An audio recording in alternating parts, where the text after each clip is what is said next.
Corruption అనేది ఒక prostitution లాంటిది. స్వాతంత్ర దినోత్సవ సందర్భంగా మీతో కాసేపు కార్యక్రమం ఒక స్పెషల్ ప్రోగ్రామ్. మన ముందున్నారు ఒక స్పెషల్ గెస్ట్ డాక్టర్ శ్రీనివాసులు గారు, అడిషనల్ డీసీపీ సైబరాబాద్. నమస్కారం శ్రీనివాస్ గారు. నమస్కారం. సో మెయిన్ ఏంటంటే welcome to local product development organisation sir. మనకు 79వ స్వాతంత్ర దినోత్సవ సందర్భంగా మిమ్మల్ని స్పెషల్ గెస్ట్ గా ఇన్వైట్ చేయడం జరిగింది. ముఖ్యంగా ఏంటంటే మీ గురించి తెలుసుకున్న తర్వాత, మీ యొక్క సిన్సియారిటీ గురించి తెలుసుకున్న తర్వాత. థ్యాంక్ యూ బ్రదర్ భరత్, నాకు అవకాశం ఇచ్చినందుకు. నా పర్సనల్ గురించి చెప్పాలంటే, నేను మహబూబ్నగర్లో మామూలు వెరీ పూర్ ఫ్యామిలీ నుంచి వచ్చిన వాళ్ళము. మా ఫాదరు ఒక ఆర్టీసీ డ్రైవరు, మాది చాలా పెద్ద ఫ్యామిలీ.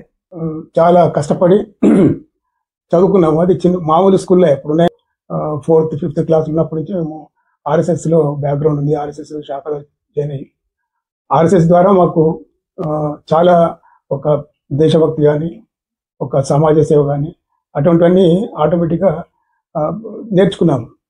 ఆర్ఎస్ఎస్ అంటే చాలా మంది కొద్దిగా అంటే దుష్ప్రచారం చేస్తున్నారు, అది తప్పు. 91లో మేము ఈ గ్రూప్ 1 రాసి ఒక 2 months లోపలనే అనుకోకుండా ఈ సబ్ ఇన్స్పెక్టర్ ఎగ్జామ్స్ పడ్డాయి. నిజాయితీగా మాకు అప్పుడు విజయరామారావు గారని సిబిఐ డైరెక్టర్గా రిటైర్ అయ్యారు కదా. ఫస్ట్ పోస్టింగ్ వికారాబాద్, తర్వాత తాండూరు, అలా చేసుకుంటూ ల్యాండ్ ఆర్డర్లో చేశాను. నా యొక్క నేచర్ ఏంటంటే మొదటి నుంచి టోటల్ 100% కరప్షన్ ఫ్రీగా ఉండాలని నా ఉద్దేశం. అయితే దాని కరప్షన్కి అగెనిస్ట్గా ఫైట్ చేస్తూ ల్యాండ్ ఆర్డర్లో ఎక్కువ కాలం నిలదొక్కపోయాను.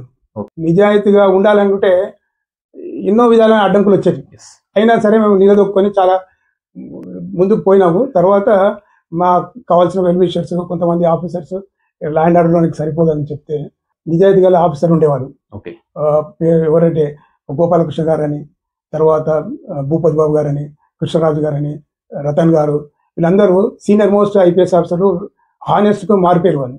అటువంటి ఆఫీసర్లు మాకు తోడుగా నిలిచినందుకు నేను సక్సెస్ఫుల్గా ఈ స్థాయికి వచ్చి ఏమాత్రం రిమార్క్ లేకుండా నిజాయితీగా పనిచేసినాము. 10 మందికి ఆదర్శంగా ఉన్నాము.